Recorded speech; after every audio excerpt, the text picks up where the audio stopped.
Assalamualaikum, selamat datang kembali di Guru Gembel Channel. 25 Agustus tahun 2023 kemarin seharusnya saya berdiskusi atau berdebat dengan beberapa rektor universitas pendidikan se-Indonesia. Saya berharap bahwa ide-ide, gagasan-gagasan dan pikiran-pikiran saya pada waktu itu bisa dikeluarkan, bisa dilontarkan. Dan ini, diskusi ini atau debat ini dalam tanda kutip sebenarnya adalah kelanjutan dari kritik saya atas dunia pendidikan. Saya dulu pernah mengatakan, dan ini sebenarnya kan Baraya sudah tahu berujung somasi, tapi intinya seperti ini. Saya katakan bahwa kenapa guru-guru di Indonesia dibayar murah? Karena tidak memiliki kompetensi. Dan kenapa tidak memiliki kompetensi? Karena kalau kita mau jadi guru, pas kita mau calon jadi guru, maka kita tidak diajarkan untuk menjadi guru. Kita tidak dipersiapkan untuk menjadi guru. Jadi calon-calon guru tidak pernah diakomodasi untuk menjadi guru, sehingga mereka tidak memiliki kompetensi itu gitu. Jadi kalau misalkan harus dipaparkan di dunia nyata, kalau misalkan Baraya mau jadi guru itu, Baraya hanya belajar tentang administrasi, Baraya hanya akan belajar tentang materi yang akan disampaikan, tetapi bagaimana cara menyampaikannya, bagaimana beretorika, bagaimana cara mengendalikan kelas dan sebagainya, bagaimana aspek-aspek yang sangat dibutuhkan untuk menjadi seorang guru itu tidak pernah diajarkan. Seperti itulah ceritanya. Nah, karena itu maka saya meminta pada universitas-universitas pendidikan atau sekolah-sekolah tinggi untuk bagaimana caranya untuk bisa menciptakan sebuah lingkungan yang bisa memberikan kepada guru pengalaman mengajar yang baik, atau memberikan kepada guru materi-materi yang baik untuk mengajar. Kan begitu. Tetapi pada faktanya ketika Baraya misalkan mau menjadi guru, maka Baraya tidak diajarkan untuk menjadi guru. Baraya hanya diajarkan menjadi tata usaha, karena suruh bikin administrasi mengajar yang sampai 2 RIM setahun itu, begitu. Atau ketika misalkan Baraya sudah menjadi guru sekalipun, Baraya itu nggak pernah di-upgrade bagaimana caranya mengajar gitu. Sepanjang Baraya menjadi guru, mungkin setiap tahun akan ada pelatihan guru, mungkin setiap ganti kurikulum akan ada pelatihan baru, mungkin kalau kepala sekolahnya rajin dia akan melakukan supervisi dan sebagainya. Tetapi lagi-lagi yang ditinjau, yang dilihat, yang dibahas di situ itu adalah bagaimana caranya bikin administrasi. Nggak gimana caranya jadi guru tuh, enggak seperti itu gitu. Makanya kalau ada in-house training atau ada apa, itu yang diajarin itu adalah bagaimana caranya untuk ngurusin administrasi. Nah, ini masalahnya karena guru-guru itu tidak diajarkan untuk menjadi guru, tetapi guru diajarkan untuk bikin administrasi, menguasai materi-materi yang seharusnya tidak relevan dalam kehidupan sehari-hari sebagai guru, maka guru di Indonesia itu kurang berkompetensi. Saya bilangnya seperti itu. Makanya saya sebenarnya dulu itu pengen menuntut universitas-universitas pendidikan di Indonesia untuk bisa mengganti kurikulumnya kalau mungkin gitu ya. Nah, tapi ya apapun itu, saya seharusnya berdiskusi dengan para rektor itu. Cuman karena sponsor yang mengupayakan pertemuan itu adalah sponsor yang besar dalam tanda kutip. Jadi dia itu adalah orang yang ya setara menteri lah, katakanlah menteri lah, atau yang semacam itu gitu. Nah, tetapi karena menjelang tahun 2024 beliau kemudian sibuk karena hal-hal yang sudah kita ketahui, maka akhirnya pertemuan itu menjadi tidak terjadi. Akhirnya dialog itu, diskusi itu menjadi tidak terjadi. Ya, Baraya bayangin aja kalau misalkan Baraya harus berbincang dengan beberapa orang rektor universitas pendidikan se-Indonesia, maka sponsornya tentu saja harus orang besar. Kalau misalkan tidak, ya tentu saja sangat sulit, birokrasinya juga sangat sulit. Tapi intinya pada akhirnya ya, diskusi itu tidak terjadi atau belum sempat terjadi atau tertunda terjadi, dan ya karena satu hal akhirnya saya menyampaikan ini secara monolog di sini saja. Jadi saya harap saya tetap bisa mengajukan sebuah argumentasi yang cukup memadai walaupun monolog. Tapi gini ceritanya Baraya, saya ada beberapa dokumen. Baraya silahkan cek ini. Ini adalah dokumen-dokumen yang ada di sebuah universitas pendidikan. Saya tidak sebutkan namanya. Tapi di sini misalkan Universitas Pendidikan untuk Pelajaran Sejarah. Kita cek di sini ya. Nah, ini adalah daftar SKS atau daftar mata pelajaran atau mata kuliah yang harus dikuasai atau harus dijalani oleh para mahasiswa calon guru sejarah. Kita lihat di sini ternyata tidak banyak pelajaran-pelajaran mata kuliah yang berhubungan dengan keguruan. Ini yang saya yang saya kasih stabilo kuning itu adalah yang benar-benar berhubungan dengan keguruan, tentang bagaimana manajemen kelas, tentang metodologi mengajar dan sebagainya. Nah, yang kuning-kuning ini ternyata jumlahnya sangat sedikit, kurang dari 1/10-nya. Kalau misalkan Baraya cek, lihat misalkan daftar mata kuliah calon guru sosiologi, calon guru sejarah, calon guru apa, itu Baraya akan mendapatkan sedikit sekali materi-materi yang berhubungan dengan keguruan. Kebanyakan adalah materi-materi yang menyangkut kompetensi dia secara profesional, yaitu dia bisa mengajar materi-materi tentang, kalau jadi guru sejarah berarti sejarah anu, dan lain sebagainya. Tetapi bagaimana caranya mengajar itu hampir tidak dilaksanakan. Saya kemudian ngecek yang lain, ya, dokumen yang lain. Dokumen itu dari calon guru sosiologi. Di sini bisa kita lihat juga bahwa ternyata guru sosiologi tidak diajarkan bagaimana cara mengajar sosiologi, tetapi hanya diajarkan tentang materi sosiologi seperti non kependidikan dan sebagainya, dan kemudian administrasi. Ya sudah, itu saja, sedikit sekali, kurang dari 10% materi-materi atau pelajaran-pelajaran yang berkaitan dengan bagaimana caranya menjadi seorang guru. Nah, inilah akhirnya yang menyebabkan kompetensi guru di Indonesia itu sepenuhnya diserahkan kepada pribadi gurunya gitu. Jadi kalau misalkan gurunya menyenangkan, kalau gurunya jago ngomong, kalau gurunya bisa menjelaskan dengan baik, maka dia akan menjadi guru yang baik. Tetapi kalau tidak, ya tidak apa-apa. Jadi tidak ada perubahan gitu. Makanya guru-guru di Indonesia, Baraya cek saja dan Baraya akui saja. Saya yakin Baraya hampir semuanya di sini pernah jadi siswa kan. Baraya cek apakah guru-guru di sekolah yang pernah Baraya temui itu adalah guru-guru yang enak ngajarnya, adalah guru yang bisa menyampaikan dengan baik materinya, adalah guru-guru yang bisa mengerti tentang visi dari setiap pelajaran. Saya tanya kepada Baraya, bisa nggak seperti itu? Bahkan saya dulu pernah bikin sebuah survei kecil-kecilan di sini, bahwa 55% siswa di Indonesia itu justru malah bertemu dengan guru cabul, bukan guru yang bisa mengajar dengan baik gitu. Jadi ketika kompetensi mengajar guru-guru di Indonesia itu sangat rendah menurut Kementerian Pendidikan, justru siswa-siswa mengaku bahwa lebih banyak guru yang cabul gitu. Yang artinya apa? Kompetensinya sebagai guru itu benar-benar bermasalah gitu. Dan saya dalam konteks ini gak nyalahin gurunya, saya tanyain kepada universitas-universitas, kepada sekolah tinggi, kenapa mendidik calon guru itu tidak menjadi guru? Kan kalau misalkan gini Baraya, kalau ini sering saya sampaikan, kalau Baraya mau jadi pilot, kemudian Baraya bersekolah sebagai pilot, sebagai calon pilot, maka Baraya akan diajarkan bagaimana caranya menerbangkan pesawat, dan itu adalah bagian intinya. Baraya dicek kesehatannya, Baraya dicek panca inderanya, Baraya dicek kemampuannya, refleksnya dan sebagainya. Kemudian Baraya diajarkan bagaimana caranya menerbangkan pesawat. Tentang laporan dan sebagainya itu akan diabaikan, iya kan? Kalau misalkan Baraya calon dokter dan Baraya sekarang menuju studi menjadi dokter gitu, maka Baraya itu akan fokus pada bagaimana mengenali penyakit, bagaimana mendiagnosisnya, bagaimana struktur tubuh manusia secara biologis dan sebagainya, dan bagaimana ketika mereka sakit dan bagaimana cara menanggulangi atau bagaimana cara mengatasi penyakit itu. Kita sudah mengetahui itu semua, dan dokter tidak dipaksa dan dokter tidak disuruh untuk bikin administrasi 2 RIM setahun. Tapi guru seperti itu.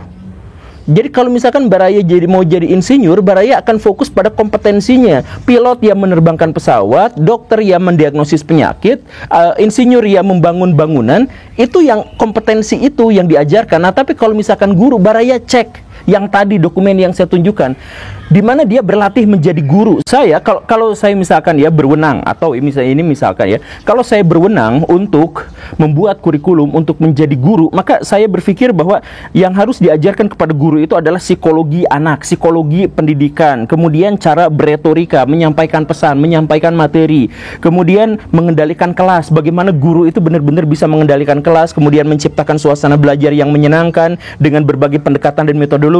Kemudian guru-guru itu harus mampu untuk membuat media ajar, bagaimana berinteraksi dengan media ajar itu, apakah dia dengan proyektor, apakah dia dengan alat-alat peraga dan sebagainya, dia harus bisa menguasai itu. Kemudian dia harus punya banyak sekali pendekatan mengajar, pendekatan retorika, pendekatan bikin kelompok, pendekatan apa dan sebagainya. Kemudian dia harus mengerti, benar-benar harus bisa menjadi sahabat yang baik buat siswa-siswanya, dia bisa menjadi mentor buat siswa-siswanya, dia bisa menjawab keluh kesah siswa-siswanya. Kemudian dia harus mengajari metodologi ilmu, kemudian harus ilmu logika, dan yang paling penting harus bisa mengajar bagaimana caranya mengajar. Nah, kalau misalkan guru menguasai itu semua, maka guru-guru akan menjadi sangat berkompeten, dan di kelas dia akan benar-benar bisa mengendalikan dan menciptakan suasana yang membuat siswa-siswanya di masa depan akan benar-benar mendapatkan pencerahan gitu, akan mendapatkan kesuksesan. Kan begitu. Makanya kalau misalkan metodologi-metodologi atau kalau misalkan pelajaran-pelajaran itu diajarkan kepada guru dan guru menguasai, maka guru memiliki kompetensinya.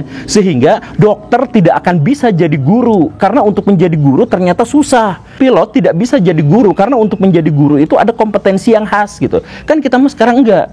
Kalau misalkan pilot bisa jadi guru, kalau misalkan dokter bisa jadi guru, karena apa? Karena tidak ada kompetensi yang khas dari keguruan itu. Tapi guru nggak mungkin bisa jadi dokter, karena ada kompetensi yang khas. Dokter nggak bisa jadi pilot. Siapa yang mau naik pesawat kemudian yang nyetirinnya itu adalah guru gitu, bukan pilot, kan nggak akan bisa gitu kan, dan nggak akan berani. Karena itu maka sekali lagi ketika saya mengatakan bahwa guru dibayar murah di Indonesia karena tidak memiliki kompetensi, dan kompetensi tidak dimiliki itu gara-gara memang tidak dipersiapkan untuk memiliki kompetensi, maka saya minta kepada universitas, kepada penyelenggara pendidikan untuk calon keguruan, please lah jangan ajari mereka hanya tentang administrasi saja, jangan fokus pada hal-hal yang remeh-temeh itu saja, formalitas itu saja, tetapi please ajarkan bagaimana caranya mereka menjadi guru. Saya tuh bertanya-tanya gitu, kenapa sih orang-orang di Indonesia kalau misalkan mau jadi guru tuh fokusnya itu adalah administrasi yang 2 rim itu gitu. Kalau ganti kurikulum bukan dipahami kurikulumnya yang berganti, tetapi dipahami bagaimana cara membuat administrasinya. Padahal kalau misalkan udah bikin administrasi, dilaporkan kepada kepala sekolah nggak pernah baca itu. Dan kalau misalkan dikirimin ke dinas juga nggak pernah baca itu. Jadi administrasi yang 2 rim 1 orang 1 tahun itu sama sekali nggak dibaca. Tapi kenapa itu yang dipaksain gitu. Jadi guru favorit atau tidak ketika dia bikin administrasi apa segala rupa yang bikin formalitas seperti itu gitu. Saya kemarin berbincang dengan perwakilan guru se-Indonesia, termasuk juga di sana ada kepala sekolahnya gitu. Ketika saya mengatakan bahwa kurikulum merdeka itu jangan fokus ke administrasinya, karena itu gak penting-penting amat, itu mah pelaporan yang semuanya bisa dikerjakan secara formalitas. Yang paling penting dari kurikulum merdeka atau merdeka belajar itu adalah bagaimana kita memahami secara mental cara mengajar yang baik, bagaimana pendekatan mengajar yang baik, bagaimana kita bisa mendekati siswa secara personal, bagaimana kita misalkan bisa mengajarkan satu pelajaran tertentu tanpa membebani otaknya, kan seperti itu gitu.